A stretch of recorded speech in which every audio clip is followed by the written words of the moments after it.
오늘 본문에 나오는 이 요셉이라는 인물은 오늘날 교회 안에서 아이들에게 해주는 성경 이야기에 가장 많이 등장하는 인물 중에 하나라고 할 정도로, 또 많은 기독교인 부모들이 사랑하는 아이들의 이름을 그와 동일하게 지어줄 정도로 아름다운 이름으로 성경에 기록되어 있습니다.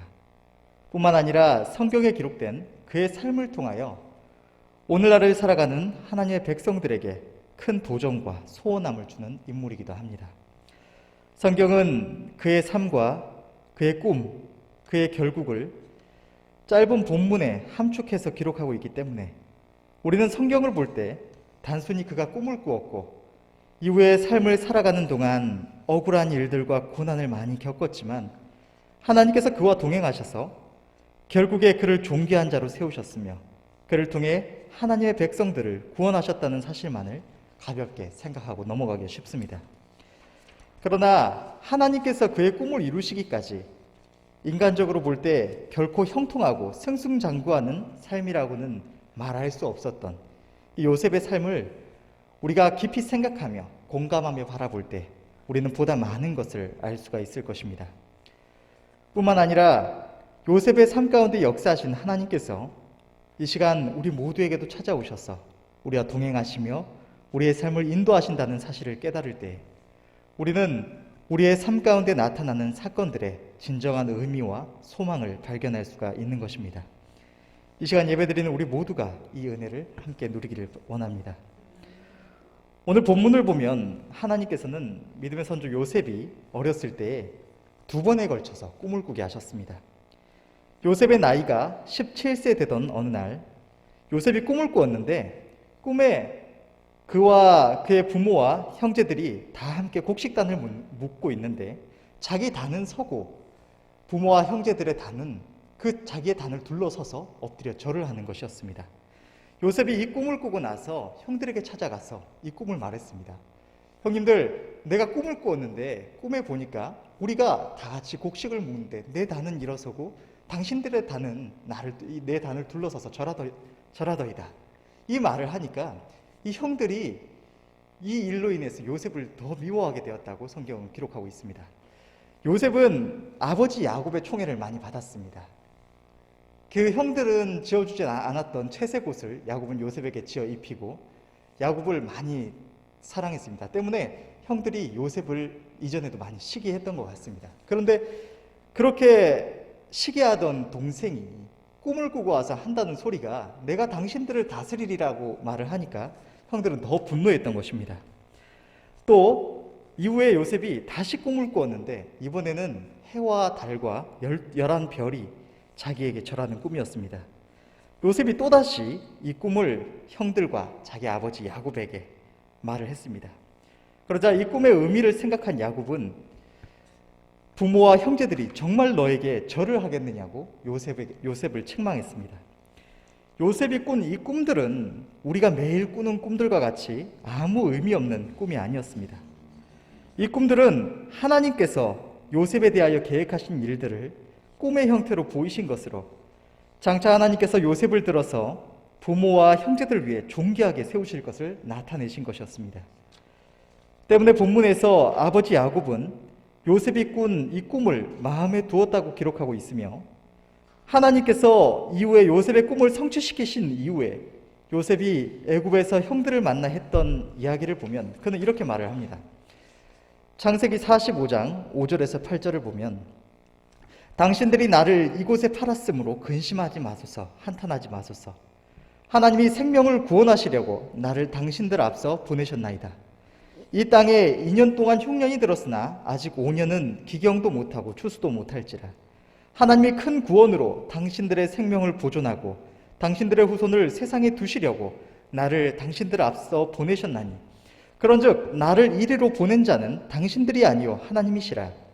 하나님이 나로 바로의 아비를 삼으시며 그 온 집의 주를 삼으시며 애굽 온 땅에 치리자를 삼으셨나이다. 요셉은 그의 평생에 하나님께서 그에게 주신 꿈을 늘 생각하면서 그것이 어떻게 이루어지는지를 자세히 살폈던 것입니다. 그리고 그 의미를 알고자 했던 것입니다. 때문에 하나님께서 그의 꿈을 성취시키신 이후에 이 일이 우연하게 된 것이 아니라 내가 어릴 적에 하나님께서 나에게 꾸게 하셨던 그 꿈을 하나님께서 성취시키시고 이것을 통해서 그의 가족들의 생명을 구원하시고자 하신 것임을 깨달았던 것입니다. 요셉은 17세에 본문에 나타난 꿈을 꾼 이후 하나님께서 그 꿈을 반드시 이루실 것을 믿고 바라보았습니다. 그런데 꿈을 꾼 이후에 그에게 일어난 일들은 그가 꾼 꿈과는 전혀 다른 모습으로 향하는 것만 같았습니다. 요셉이 꿈을 꾼 이후 얼마간 시간이 지난 후에 요셉은 아버지 야곱의 심부름으로 형들과 양들이 잘 있는지 그 안부를 살피기 위해서 보냄을 받습니다. 요셉이 사람들에게 물어가며 형들에게 가까이 이르렀을 때 형들은 요셉을 보면서 생각하기를 요셉을 미워하여서 저 녀석이 우리가 자기를 섬기리라고 말을 하는데 그런 꿈을 꿨다고 말을 하는데 진짜로 그 꿈대로 이루어지는지 우리가 한번 보자 하면서 분노하는 마음에 요셉을 잡아서 애굽으로 가는 미디안 상고들에게 은 20개를 받고 팔아버렸습니다. 요셉의 마음이 어땠을까요? 우리는 그냥 이 요셉이 애굽으로 팔려갔더라라는 사실만을 생각하고 넘어가기가 쉬운데 여러분, 이때 요셉의 나이가 우리 성현이보다 한 살 어립니다. 외국의 나이로 와도 성현이보다 어린 나이에 갑자기 아버지 심부름으로 형들을 찾아갔다가 노예로 팔려서 자기가 알지 못하는 땅으로 떠나게 된 것입니다. 얼마나 두려웠을까요? 창세기 42장 21절에는 요셉의 형들이 이후에 이때의 일을 기억하며 말하는 내용이 기록되어 있습니다. 그들이 서로 말하되 우리가 아우의 일로 범죄하였도다. 그가 우리에게 애걸할 때에 그 마음의 괴로움을 보고도 듣지 아니하였으므로 이 괴로움이 우리에게 임하도다. 요셉은 형들에 의해서 팔려갈 때에 제발 나를 살려달라고, 나를 팔지 말라고, 내가 앞으로 더 말 잘 듣고 잘하겠다고, 미안하다고 형들에게 사정하면서 용서를 구했을 것입니다. 그럼에도 불구하고 형들이 그의 외침을 외면하고 팔아버렸을 때 얼마나 절망했을까요? 앞으로 다시는 사랑하는 가족들을 보지 못할 것이고 그가 그동안 아버지 야곱의 품에서 누리고 살아오던 모든 것들 절대로 앞으로 누릴 수가 없을 것이며 그동안 아버지의 사랑 가운데 살아가던 자신이 이제는 그가 아는 누구도 없는 그 홀로 살아가야 하는 먼 땅으로 잡혀가야 했을 때 누군가의 사유재산으로 짐승처럼 부려지며 시키는 대로 일만 하다가 주인이 죽이면 그저 죽임을 당할 수밖에 없는 처지가 되었을 때 얼마나 억울하고 두렵고 절망적이었을까요? 약 17세의 어린 나이에 갑자기 그가 알지 못하는 먼 곳으로 노예로 팔려가게 되었을 때 오늘날로 치면 인신매매범에게 잡혀가는 상황과 비슷할지도 모르겠습니다. 그 상황에서 그는 무슨 생각을 했을까요? 갑자기 형들에 의해서 노예로 팔려가게 됐는데 그 절박한 상황 속에서 하나님께서 나에게 그 꿈을 꾸게 하시고 그것을 이루실 것이니까 이것도 하나님의 인도하시는 가운데 있을 거야 하고 담대함을 얻을 수 있었을까요? 절대로 그렇지가 않았을 것입니다. 그랬다면 애걸복걸하지 않았겠죠. 요셉은 이 절망적인 상황 속에서 너무나 괴로워했을 것입니다. 어쩌면 내가 왜 그 꿈을 형들에게 말해서 형들의 시기를 사게 했을까? 그걸 왜 말해서 이런 일까지 당할까? 후회가 되었을지도 모릅니다. 또는 그것 때문에 나에게 이렇게까지 해야 했느냐고 분노했을지도 모릅니다. 당시에 요셉이 느꼈을 감정과 그의 생각은 이 노예 제도가 없는 오늘날 평안한 가운데 자유롭게 살아가는 우리가 감히 온전히 헤아릴 수 없는 종류의 것일 것입니다. 그러나 그는 하나님을 아는 자였습니다. 어려서부터 아버지 야곱의 품에서 하나님께서 그의 아버지 야곱, 그의 할아버지 이삭, 그리고 이삭의 아버지 아브라함에 이르기까지 하나님께서 그들의 삶 속에서 어떻게 역사하여 주셨는지를 아버지 야곱을 통해 듣고 자라왔고 그 좋으신 하나님을 자기도 사모하여서 하나님을 영접한 하나님의 자녀였음을 우리는 이후의 내용을 통해서 알 수가 있습니다. 요셉이 17세에 노예로 팔려간 이후에 13년 동안 노예 생활을 하는 동안 그가 홀로 이방 땅에서 자신의 믿음을 굳게 지켜나갔음을 볼 때에 비록 어린 나이였지만 그가 하나님을 알고 경외하는 자였음은 분명할 것입니다. 형들에게 또 자신을 산 이 미디안 상고들에게 아무리 애걸해도 소용이 없고 결국 노예로 붙들려서 애굽으로 떠나게 되었을 때 점점 시간이 지나면서 그는 의지할 이는 오직 하나님밖에 없으셨기 때문에 두려움 속에서 하나님의 도우심과 보호하심을 구하며 하나님을 의지해서 점차 담대함을 찾아갔을 것입니다. 당시에 요셉은 왜 자신에게 이토록 두렵고 잔인한 일이 일어났는지 결코 헤아릴 수 없었을 것입니다. 그러나 요셉이 애굽에 팔려가게 된 것은 그의 꿈을 성취시키고자 일하시는 하나님의 섭리였습니다.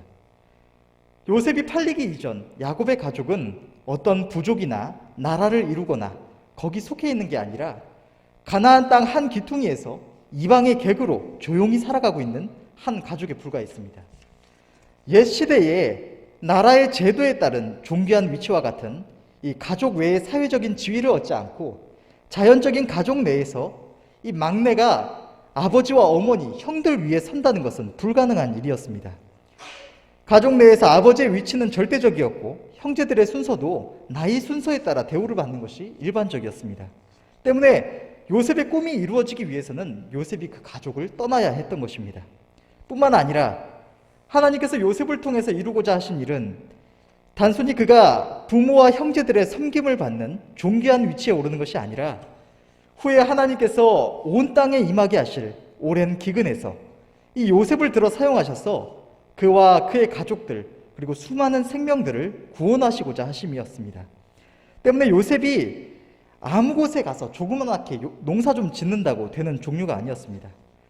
하나님께서는 요셉의 꿈과 이를 통해 이루시고자 하시는 하나님의 뜻을 이루시기 위해서 가장 적합한 곳으로 요셉을 보내셨는데 이 요셉이 보냄을 받은 애굽은 오늘날 세계 4대 문명의 발생지 중 하나라고 불리우는 곳입니다.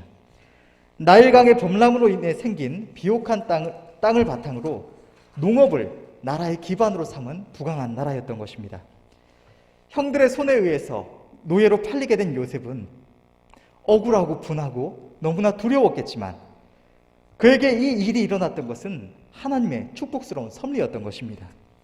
그에게 이 일이 일어나지 않았다면 그의 꿈은 성취되지 못했을 것이며 그와 온 가족 그리고 수많은 생명들이 온 땅에 닥친 기근의 때에 멸망을 당할 수밖에 없었을 것입니다. 요셉은 미디안 상고들에 의해서 애굽에서 보디발 장군의 집에 팔렸습니다. 차라리 평범한 가정집에 팔리기라도 했다면 어쩌면 상황을 봐서 도망칠 수도 있었을 수도 있습니다. 주인을 잘 만나기라도 했다면 한 가족처럼 평안히 살아갈 수도 있었겠습니다. 그런데 하필 애굽의 시위대장이라는 존귀한 자리에 있는 주인이 거하는 큰 집에 팔려서 수많은 감독자들의 감시와 또 함께 팔린 수많은 종들의 텃세에 시달릴 수밖에 없게 된 것입니다. 뿐만 아니라 시위대장의 집인데 경비가 얼마나 삼엄했겠습니까? 인간적으로 볼 때에 노예로 팔리기에 가장 최악의 집이 아닐 수가 없습니다. 한 가지 재미있는 이야기가 있는데 오늘날 사람들이 함께 모여서 일하는 이런 직장 같은 곳을 보면 숨겨진 법칙이 하나 있다고 합니다. 그것이 바로 이 꼴불견 질량 보존의 법칙이라고 합니다. 어떤 회사에서 일을 하다가 같이 일하는 사람 중에 꼴불견이 있어서 팀이나 회사를 옮기면 옮긴 곳에도 또 꼴불견이 존재하고 만약 어떤 조직에 정말로 제대로 된 꼴불견이 없다면 덜 꼴불견이 여럿 있어서 총량이 보존되고 참고 견디다가 이 꼴불견이 떠나는 일도 있지만 곧 또 다른 꼴불견이 들어온다고 합니다. 그리고 만약 내가 일하는 곳에 꼴불견이 전혀 없다는 생각이 든다면 자신이 꼴불견일 가능성이 있다는 말이 있습니다. 오늘날 단 몇 사람이 모인 곳에서도 온갖 꼴불견이 있어서 괴로움을 당하기도 한다면 수백 수천의 종들을 거느린 보디발 장군의 집에 꼴불견이 없었겠습니까? 우리가 성경을 볼 때 거론되지 않기 때문에 그냥 높은 사람 집에 팔렸구나 하고 넘어가지만 그 속에 얼마나 많은 어려움들이 있었을까요?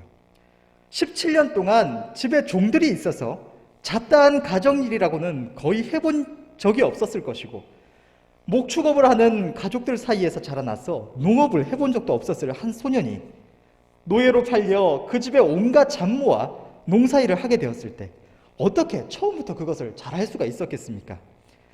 노예로 팔려왔는데 오늘날 학교에서 선생님이 학생 가르치듯 잘 가르쳐 주었을까요? 잘 못하면 얻어맞고 욕을 쳐 들으면서 배웠을지도 모릅니다.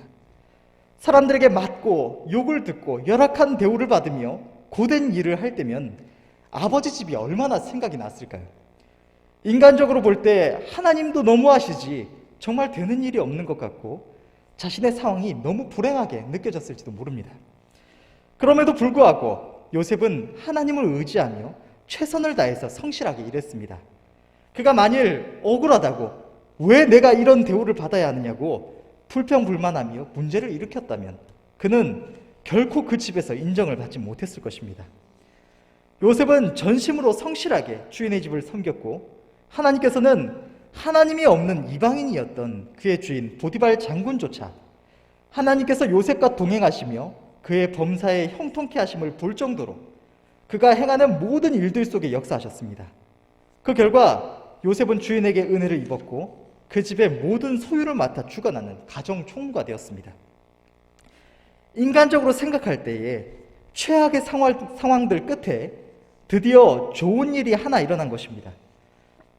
수많은 고생들을 겪었지만 우여곡절 끝에 주인의 인정을 받아서 그 집에 속한 하인과 종들 중에서는 가장 높은 위치에 오르고 보다 나은 대우와 많은 권한을 가지게 된 것입니다. 그러나 가정 총무가 되었다고 한들 요셉이 행복했을까요? 아무리 큰 집의 가정 총무가 되었다고 하더라도 그는 여전히 종으로 매인 몸이었습니다. 많은 종들을 거느린 아버지 야곱의 집에서 아들로 사랑받고 자라나는 것과는 비교할 수 없는 처지였을 것입니다. 뿐만 아니라 누군가를 다스리고 업무를 총괄하는 일을 한 번도 해본 적이 없는 그가 그 일을 맡아서 하는데 어려움이 없었을까요? 주인을 실망시키지 않기 위해서 죽을 힘을 다해서 공부하고 연구해야 했을 것입니다. 이전에 그저 한 노예로 시키는 일을 할 때보다 생각하고 신경 써야 할 것은 월등히 많았을 것이고 이 모든 것의 중압감으로 인해서 전보다 더 힘들게 지냈을 가능성도 있습니다. 주인의 인정을 받아서 그 집안에서만큼은 주인 다음으로 가장 큰 권한을 가진 높은 위치에 올랐지만 그는 여전히 떠나온 자신의 집, 아버지와 가족들이 있는 그 집으로 돌아갈 수 있기를 간절히 바랬습니다. 하나님께서 그에게 주신 꿈은 겨우 누군가의 하인으로 한 집에 속해서 종들 중에 존귀한 자가 되는 것이 아니었습니다. 그는 하나님께서 형통함을 주셔서 집을 떠나 노예로 팔려온 이곳에서 주인의 인정과 귀하게 여김을 받게 하시고 또 조그마한 평안을 주심에 감사했을 것입니다. 그러나 동시에 가슴 한편에는 만족되지 않는 사모함으로 인한 괴로움이 있었을 것입니다. 그러나 그가 보디발 장군의 집에 팔려와서 그 집의 가정 총무가 된 것 또한 하나님의 축복스러운 섭리였습니다. 그가 만일 평범한 집에 팔려 좋은 주인 밑에서 평안히 살았더라면 그는 끝까지 누군가의 종으로 살다가 별 볼 일 없이 삶을 마쳐야 했을지도 모릅니다. 도망쳐서 집으로 갔다고 하더라도 기근 시에 그와 온 가족이 살아남을 수가 없었을 것입니다.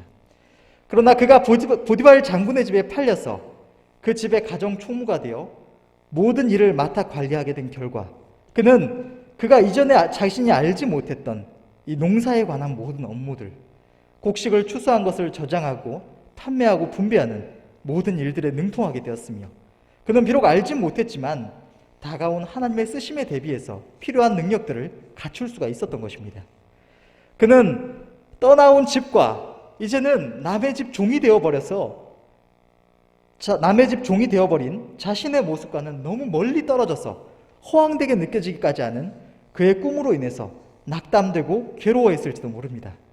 그러나 하나님께서는 그에게 꿈을 주신 그 순간부터 그가 괴로워하며 낙담하고 있었을지도 모르는 그 순간까지도 여전히 그와 동행하시며 그에게 주신 꿈을 성취시키시기 위해 모든 것을 예비하시며 이루시고 계셨던 것입니다.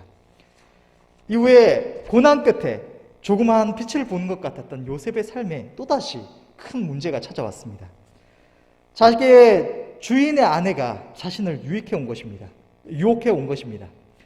요셉은 살아계신 하나님을 경외함과 자기가 섬기는 주인을 향한 충성하는 마음으로 여주인의 날마다 계속되는 유혹을 철저히 물리쳤습니다. 그러나 그 하나님 경외와 주인을 향한 충성의 결과 그는 그를 괘씸하게 여긴 여주인의 모함에 의해서 억울하고 부끄러운 누명을 쓰고 옥에 갇히게 되었습니다. 수많은 불행과 고난 끝에 하나님께서 자신의 고통과 탄식을 돌아보시고 은혜 베풀어 주셔서 이제야 이 집안에서라도 빛을 조금 보는가 했더니 또다시 억울한 일을 당해서 감옥에 갇히게 되었을 때 어떤 마음이 들었을까요?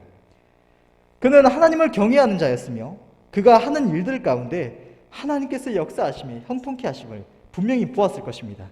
때문에 하나님이 없는 이들처럼 절망하며 주저앉지는 않았겠지만 그렇다고 하더라도 이 억울하고 분한 마음이 없지는 않았을 것입니다. 노예가 안주인을 범하려 했다는 죄명으로 옥에 갇히게 되었을 때 절대 그 처분이 가볍지 않았을 것입니다. 하나님께서 그를 이후에 끄집어내셔서 이 바로 앞에 세우시기 전까지 요셉은 여전히 옥에 있었음을 생각할 때 어쩌면 요셉이 받은 이 처분은 무기징역이었을지도 모릅니다. 요셉은 그 안에서 언제 자신이 빠져나오고 있는지 그 기약조차 없는 상태로 그 어두운 옥에 갇히게 되었을 수도 있는 것입니다. 하나님을 경외함으로 그 주인에게 충성함으로 마음을 지켜서 옳은 일을 행한 결과 어두운 감옥에 갇혀서 그곳에서 나올 기약조차 없을 때에는 어떤 마음이 들까요? 그러나 그는 하나님의 선하심을 믿고 끝까지 의뢰하였으며 인간적으로 자포자기하지 않았습니다. 비록 억울하게 감옥에 갇히는 신세가 되었지만 그는 하나님을 의뢰함으로 끝까지 성실함을 버리지 않았고 그 결과 그 감옥을 맡은 전옥에게 은혜를 입고 감옥에서도 그 모든 재반 사물을 담당해서 처리하게 된 것입니다.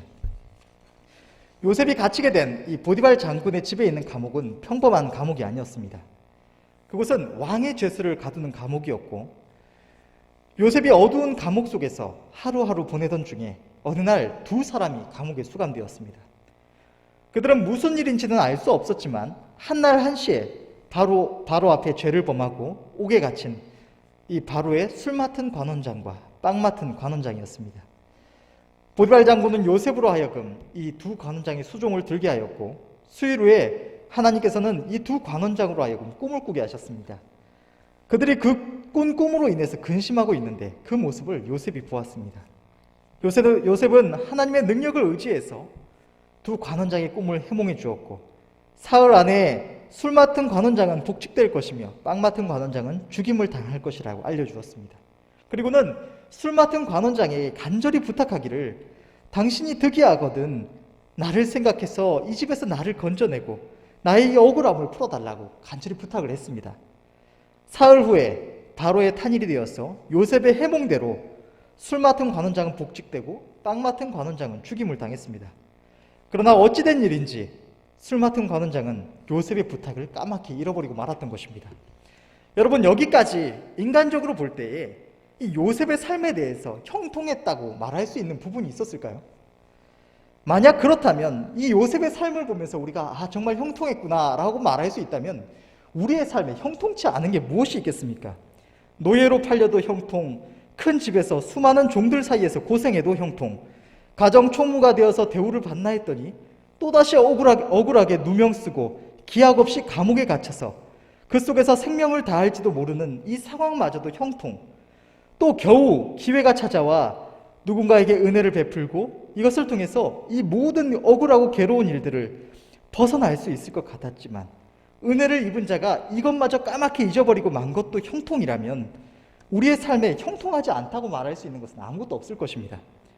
그러나 우리가 오늘날 이 요셉의 삶을 보면서 형통했다라고 말할 수 있는 것은 우리가 그의 결국을 알고 있으며 이 모든 일이 하나님의 축복스러운 섭리였음을 알고 있기 때문일 것입니다. 그가 감옥에 들어가게 된 것도 술 맡은 관원장이 그 은혜를 잊은 것도 하나님께서 행하신 일이었던 것입니다. 그가 억울한 누명을 쓰고 주인의 진노를 사서 감옥에 갇히지 않았더라면 그는 두 관원장을 만날 수 없었을 것이고 그들의 꿈을 해몽해 줄 수도 없었을 것입니다.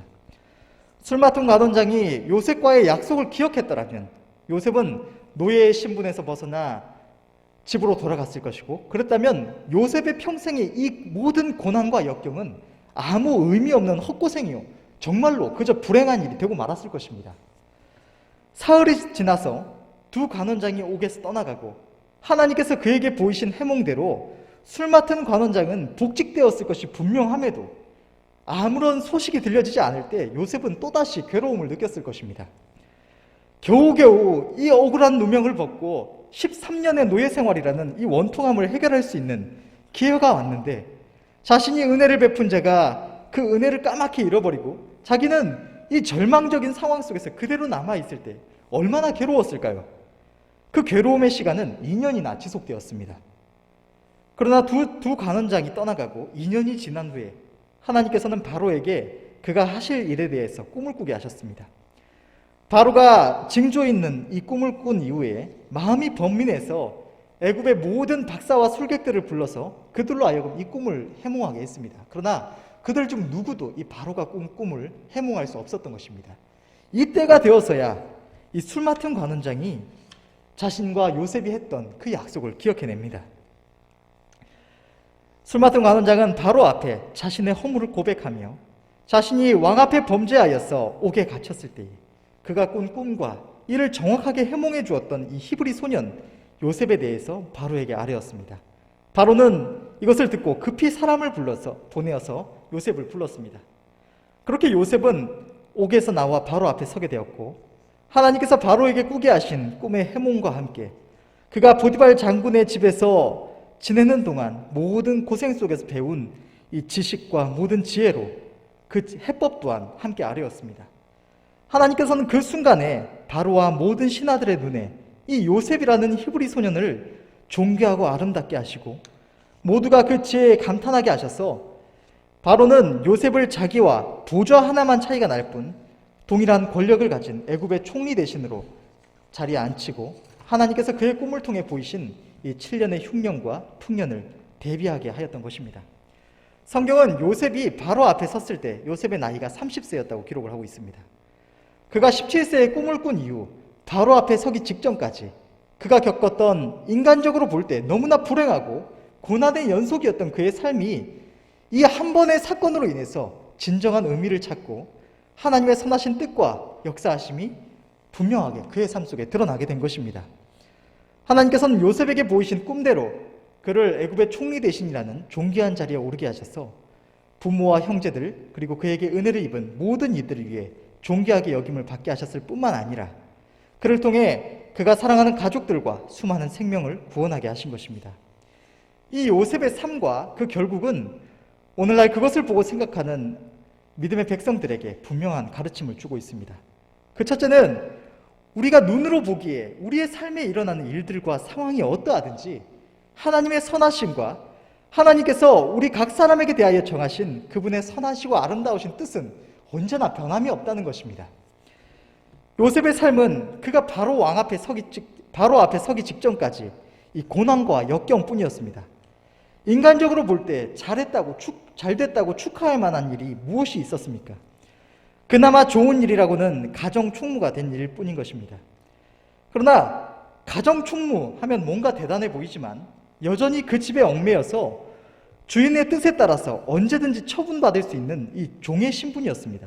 그런데 어떻게 진정으로 축하할 수 있었겠습니까? 가정 총무 안 되고 그냥 자유인으로 아버지 집에서 살아가는 게 훨씬 나았을 것입니다. 그러나 그가 겪은 모든 고난과 역경은 요셉을 사랑하사 일찍이 아름다운 꿈을 주신 하나님께서 요셉에게 보이신 뜻을 변함없이 이루어 가시는 과정이었던 것입니다. 그리고 그 어떤 길보다 확실하고 형통한 길이었던 것입니다. 마치 하나님이 계시지 않으신 것처럼 불행한 일의 연속인 것 같았으나 하나님은 언제나 그와 동행하시며 선하신 뜻을 이루어가고 계셨습니다. 모든 일의 배후에는 결코 변치 않으시는 하나님의 선하신 뜻이 있었던 것입니다. 우리의 삶에도 역시 동일합니다. 하나님은 우리를 사랑하시며 우리를 향해서 선하신 뜻을 가지고 계십니다. 그리고 우리들의 삶을 통해서 한 걸음 한 걸음 우리에게 대하여 정하신 그 뜻을 이루어 가십니다. 그의 기르시는 양인 우리는 눈이 어두워서 바로 코앞만 보이기 때문에 눈앞에 무언가가 닥치기만 하면 그게 진짜 뭔지도 모르면서 화들짝 놀라기도 하고 불안해하며 때로는 괴로워하기도 하지만 우리가 지나가며 경험하는 그 모든 길들은 우리를 향하여 전에나 지금이나 동일하게 선하신 뜻을 가지고 계시는 우리의 목자가 되시는 주님께서 모든 것을 밝히 보시며 인도하시는 가장 아름답고 선한 길이라는 것입니다.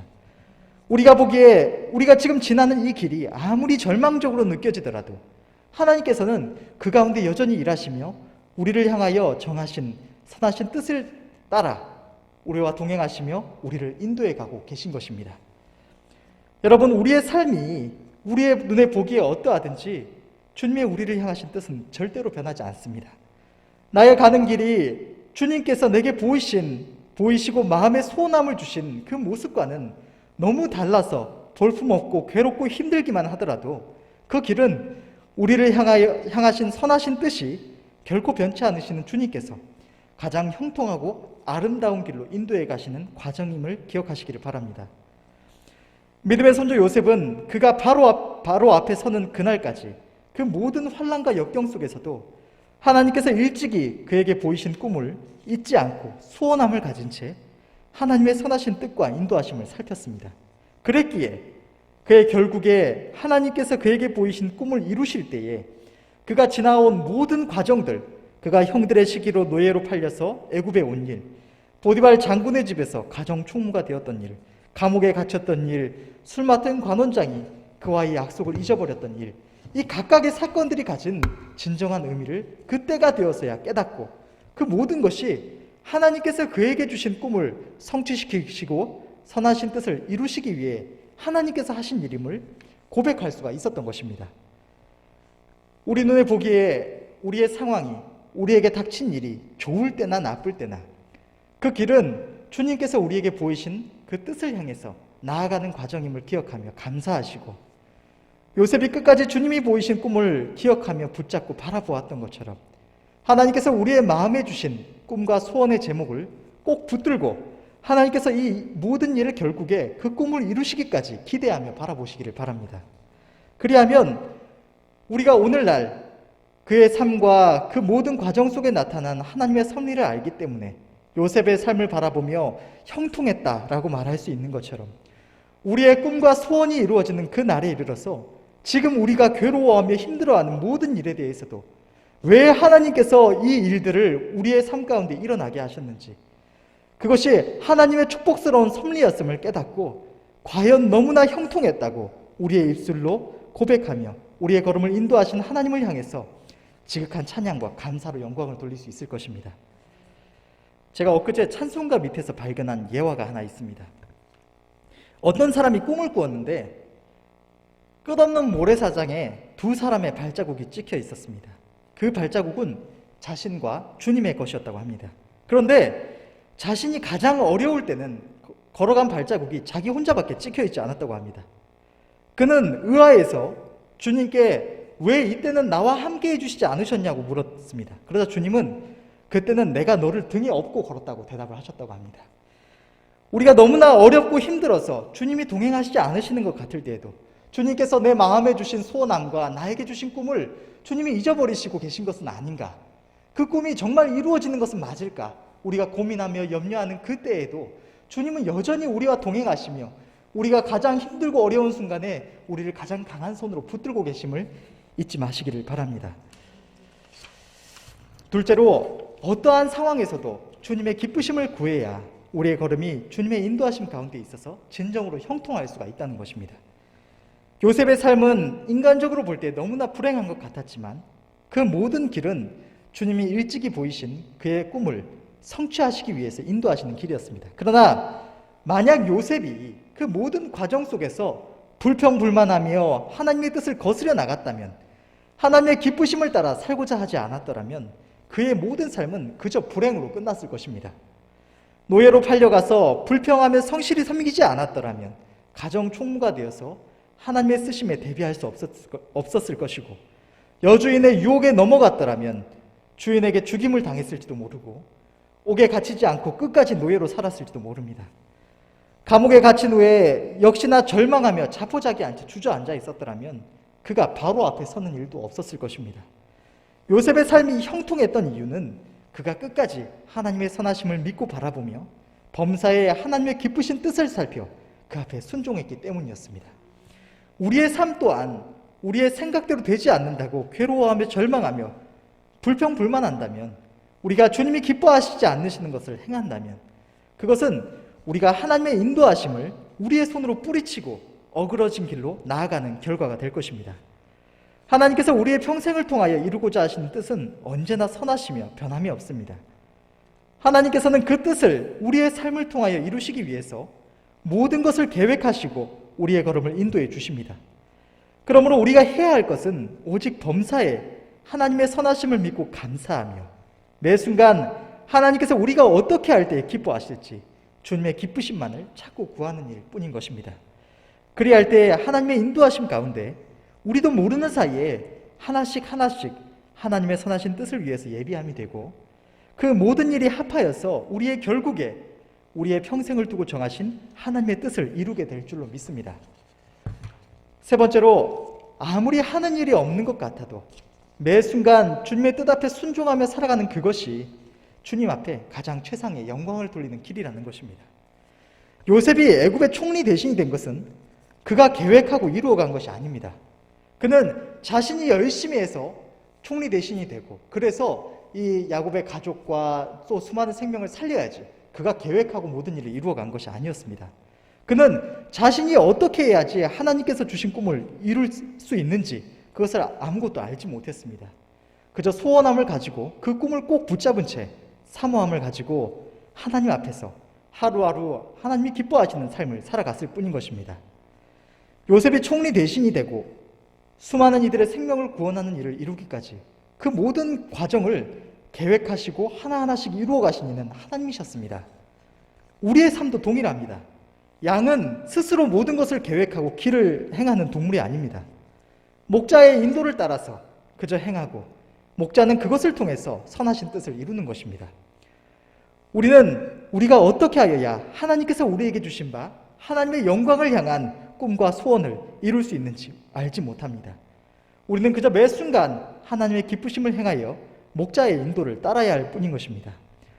날마다 하나님께서 성령을 통해서 우리에게 보이시는 기쁘신 뜻 앞에 하나하나 순종하면서 나아갈 때에 하나님께서는 믿음의 선조 요셉의 삶을 인도하셔서 그가 알지 못하는 사이에 그에게 보이신 꿈을 이루시고 이를 통하여 영광을 받으신 것처럼 우리의 삶 또한 인도하셔서 우리가 알지 못하는 사이에 우리의 평생을 통하여서 하나님께 최상의 영광을 돌릴 수 있는 일을 이루어 가실 줄로 믿습니다.